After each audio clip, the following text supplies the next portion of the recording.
আজকে একটা দিকে আমরা গুরুত্ব দেব, সেটা হচ্ছে আমাদের শরীরের একটি অঙ্গ আছে, সবচেয়ে বেশি গুনাহ এই অঙ্গ দ্বারা হয়। একটি বিশেষ অঙ্গ আছে শরীরের মধ্যে, এটা সবচেয়ে বেশি গুনাহ কামাই করে আমাদের জন্য। আমি এখন খুতবা না হলে হাত তুলে জিজ্ঞেস করতাম কে কে জানেন, হাত তোলেন, কিন্তু এখন করবো না খুতবার সময়। এত সহজে গুনাহ করিয়ে দেয়, অথবা এত সহজে আমাদেরকে নেকি জোগাড় করে দেয়, অন্য কোনো অঙ্গ এত তাড়াতাড়ি পারে না। সে অঙ্গটির নাম জিহ্বা। এই জিহ্বা যে কত আল্লাহর নিয়ামত! জিহ্বা না হলে আমরা খাওয়া দাওয়ার মজা কিচ্ছু পেতাম না, কথা বলতে পারতাম না। সেই জিহ্বাকে দিয়ে আল্লাহ তাআলা শুধু ভালো কথা বলার জন্য এই জিহ্বাটা দিয়েছেন। মন্দ কথা থেকে দূরে থাকতে বারে বারে সাবধান করেছেন। সুন্দর কথা বলে, হোসনা, ভালো কথা বলো, যেই কথাগুলো গুনাহ হবে না।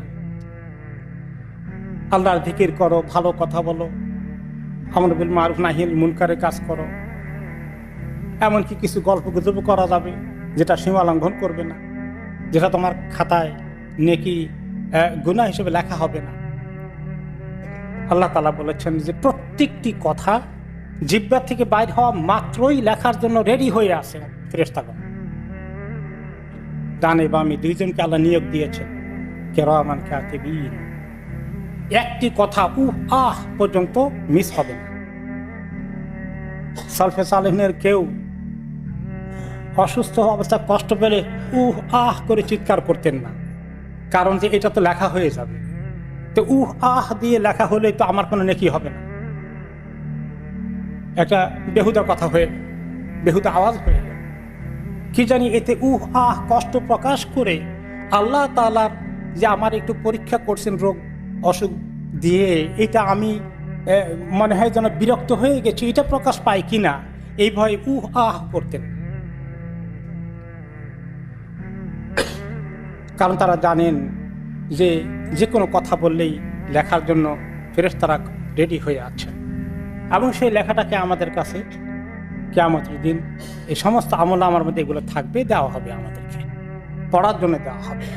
বলতে হবে তুমি পড়ে দেখো তুমি কি কি কাজ করেছো, কি কি কথা বলেছো, সব দিক ঠিক বলেছো, নাকি তুমি কিছু অন্যায় কথা বলেছো যা আমি নিষেধ করেছি, সেই জাতীয় কথা বলেছো। এই জন্য রাসূলুল্লাহ সাল্লাল্লাহু আলাইহি ওয়াসাল্লাম আমাদেরকে খুব শক্ত করে নসিহা করেছেন, ওসিয়া করেছেন যে তোমরা কেউ কথা বলতে হলে ভালো কথা বলবা, ভালো কথা না থাকলে মুখ খুলবা না, ভালো কথা না থাকলে চুপ করে থাকো, তোমার জন্য অনেক সেফ, অনেক নিরাপদ। কারণ কথা বললে তোমার জন্য বিপদ হয়ে যেতে পারে, এই কথা তোমার বিরুদ্ধে দাঁড়িয়ে যাবে কিয়ামতের দিন। আমরা তাই বলে কি কথা বলবো না? একদম হ্যাঁ, কথা বলবো। আল্লাহ তাআলা কোরআনে পাকে বলেছেন যে তাদের অনেক কথাবার্তার মধ্যেই অনেক নিজেদের মধ্যে কানাঘুষা, পারস্পরিক কথাবার্তা, এগুলো অনেকগুলোর মধ্যেই খায়ের নাই। আল্লাহ নিজে বলছেন কোরআন শরীফে যে আমাদের কথাবার্তা বেশি অংশে এর মধ্যে খায়ের নাই। তবে কেউ যদি সদকা দেওয়ার জন্য একে অপরকে উৎসাহিত করে, ভালো নেক কাজের কথা, দুনিয়া আখিরাতে ভালো হয় এমন কোনো কথা বলে, দুইজনের মধ্যে গণ্ডগোল লেগেছে, দুই পরিবারে গণ্ডগোল লেগেছে, দুই দলের সংঘর্ষ হয়েছে, তাদের মধ্যে ইসলাহ করে দেওয়ার জন্য কথা বলে, এই কাজগুলো যেই ব্যক্তি করে আল্লাহ তাআলা সন্তুষ্টি অর্জন করার জন্যে আল্লাহ তাআলা বলেন তাকে আমি অবশ্যই বিশাল পুরস্কার দান করব। সে কথাগুলোর অনেক বড় সওয়াব আল্লাহ তাআলা দেবেন। এছাড়া আমরা যত গল্প গুজব আড্ডার আসরে বসি, এরপরে আমরা কারো প্রসঙ্গ আসলে যে সমস্ত কথাবার্তা বলি, গীবত করি, চগলখড়ি করি, অন্যের বদনাম রটিয়ে দেই, মানুষের ব্যাপারে বেশি কথা বলি, নিজের ব্যাপারে কম, এগুলো সব আমাদের এগেনস্টে চলে যাবে। এই জন্য আরেকটি হাদিসে এসেছে যে বনি আদমের সমস্ত কথা তার বিপক্ষে যাবে, পক্ষে যাবে না, তবে শুধুমাত্র ওই কথাগুলো যেগুলো মারুফের কাজ, মুনকার থেকে দূরে রাখার কাজ, আল্লাহর জিকিরের কাজ, এইগুলো তার পক্ষে যাবে, বাকিগুলো সব তার বিপক্ষে চলে যাবে। আবু মুসা আশআরী রাদিয়াল্লাহু আনহু বলেন, ইয়া রাসূলুল্লাহ, কোন মুসলিম সবচেয়ে ভালো আমাকে বলবেন? তিনি বললেন, ওই মুসলিমটা আল্লাহর কাছে অত্যন্ত ভালো যেই মুসলিমের জবান থেকে, হাত থেকে অন্য মুসলিম নিরাপদ থাকে, যে কারো বদনামি করে না, তার কোনো ক্ষতি করে না।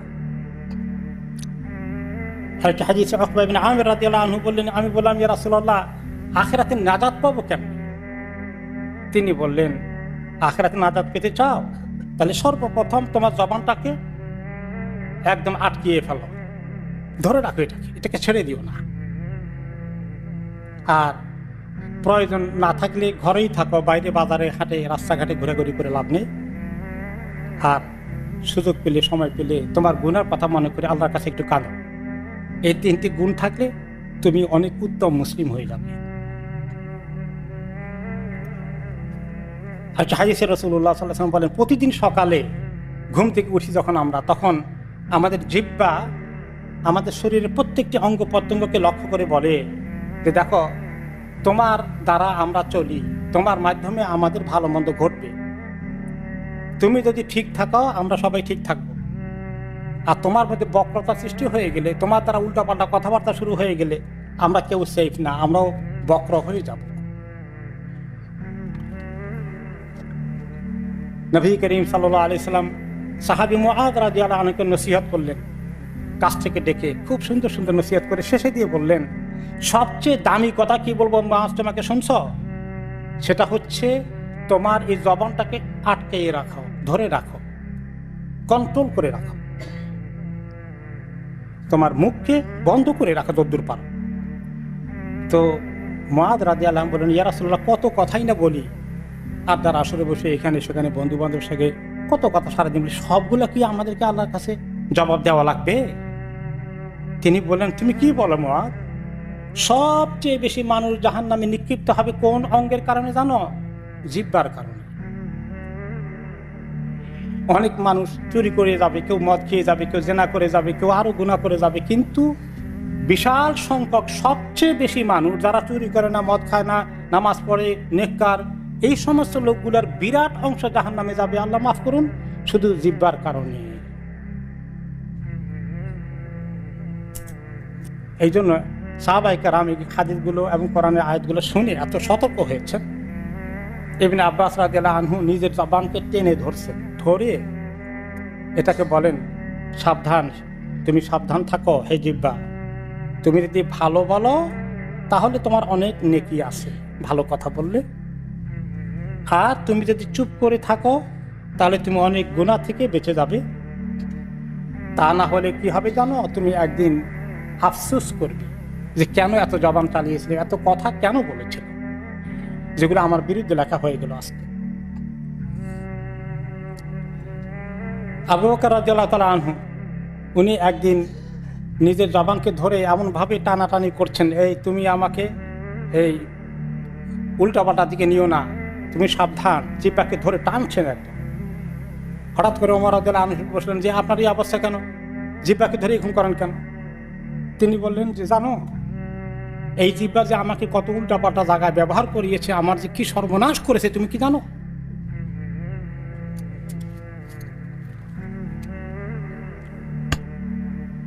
ছোট্ট এক্সাম্পল, আয়েশা রাদিয়াল্লাহু আনাস রাদিয়াল্লাহু আনহু বলেন যে নবী করিম সাল্লাল্লাহু আলাইহি ওয়াসাল্লাম আমাদের হাদিসে বললেন যে আমাকে যখন মেরাজে নেওয়া হলো, আমি দেখলাম কিছু লোকের হাতের আঙ্গুলের নখগুলো লোহার ধাতু দিয়ে তৈরি, লোহা পাকড়ি মতো দিয়ে তৈরি, স্টিলের বা এরকম কিছু দিয়ে তৈরি, এবং তারা নিজের হাতে এরকম আঙ্গুল দিয়ে, নখ দিয়ে নিজের চেহারাকে, নিজের বুককে তারা এভাবে গোস্ত ছিঁড়ে ছিঁড়ে ফেলছে, নিজের হাতে নিজেকে পানিশমেন্ট দিচ্ছে। এই দৃশ্য ওনাকে দেখানো হলো।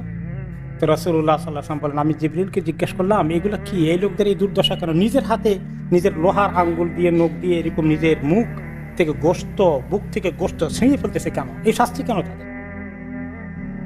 তিনি বললেন যে এই লোকগুলোর কাজ ছিল বসে বসে খালি আরেকজনের বদনামি করা, খালি গীবত চগলখড়ি করা। আয়েশা রাদিয়াল্লাহু আনহা বলেন, তিনি নিজে বলেন যে একদিন নবী করিম সাল্লাল্লাহু আলাইহি ওয়াসাল্লাম কোন প্রসঙ্গে সাফিয়া রাদিয়াল্লাহু আনহা, ওনার সতীন, নবী করিম সাল্লাল্লাহু আলাইহি ওয়াসাল্লাম বিবি, আমাদের আরেক মা, ওনার সম্পর্কে বললেন, ও সাফিয়ার কথা বলেন, ওই বাটি মহিলার কথা বলেন, বেটে মহিলা, উনি একটু শর্ট ছিলেন, বেটে ছিলেন, ওই বেটে মহিলার কথা বলেন।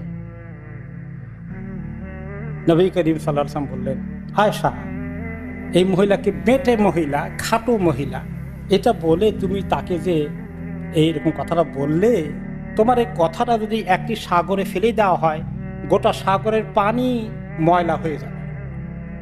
তারপরে তিনি আরেকদিন বলেন যে আরেকদিন আরেক লোকের কথা বলেছিলাম নবী করিম সাল্লাল্লাহু আলাইহি ওয়াসাল্লামের কাছে, আরেক লোকের উল্টাপাল্টা কিছু এটা আমি বলছিলাম ওনার সঙ্গে।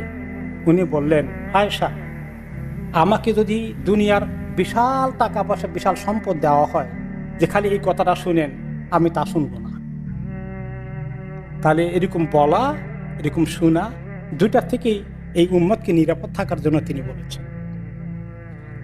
আমাদের আসছে রমাদান সামনে, আমরা এই মাসে রমাদানের প্রস্তুতির উপর অনেক কথা শুনেছি, আরও শুনবো আল্লাহ তৌফিক দিলে।